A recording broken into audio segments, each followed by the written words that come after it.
Gila, pria ini hidup dengan paru-paru besi selama 65 tahun. Akibat penyakit polio, pria ini setia gunakan mesin tabung. Paul Alexander masih setia gunakan mesin tabung tuanya yang sudah berhenti diproduksi sejak tahun 1960. Mesin ini dianggapnya sebagai cara efektif untuk membuatnya bernapas setelah paru-parunya mengalami kerusakan akibat polio. Penyakit polio sempat menjadi wabah yang mematikan yang tercatat dalam sejarah. Penyakit ini dapat menyebabkan penderitanya mengalami kesulitan bernapas serta kelumpuhan. Setelah ditemukannya vaksin pada tahun 1954, wabah ini semakin lama semakin berkurang dan kasus terjangkitnya penyakit polio semakin mengecil dan sedikit. Namun, penderita yang pernah selamat dari wabah polio menghadapi sejumlah konsekuensi buruk sampai sekarang ini. Salah satunya seperti Paul Alexander dari Dallas, Texas. Sebagai salah satu orang yang selamat dari wabah polio, ia masih menggunakan mesin iron lung atau mesin logam yang berbentuk tabung. Paul Alexander masih setia gunakan mesin tabung tuanya yang sudah berhenti diproduksi sejak tahun 1960.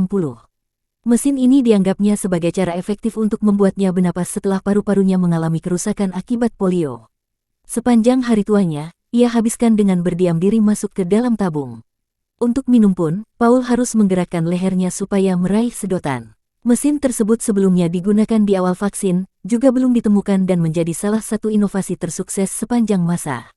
Banyak orang pada zaman dahulu terbantu dengan adanya mesin tersebut ketika mengalami masalah pada pernapasan. Polio yang sempat diderita membuat paru-paru Paul menjadi rusak. Bahkan, ia mengalami kelumpuhan pada tubuhnya mulai dari bagian bawah leher.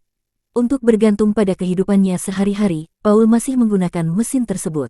Pria 70 tahun itu mengungkapkan, teknologi kesehatan saat ini tidaklah efektif seperti mesin iron lung pada zaman dahulu.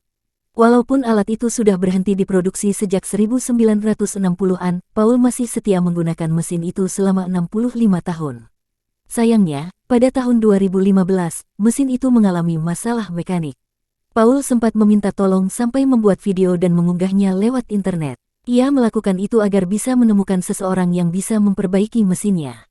Selama bertahun-tahun aku berusaha untuk menemukan seseorang yang tahu mengoperasikan mesin iron lung. Suatu keajaiban aku menemukan Brady Rickert, sahut Paul melansir Gizmodo, Selasa tanggal 28 November tahun 2017. Dengan hasil perbaikan yang dilakukan Brady, mesin kesayangan Paul kini kembali dalam kondisi yang baik. Meskipun begitu, mesin iron lung merupakan mesin yang terkenal mengeluarkan banyak biaya untuk dirawat. Penyebabnya karena bagian dari mesin sulit didapatkan setelah pabrik berhenti berproduksi dan muncul vaksin untuk mengobati penyakit polio.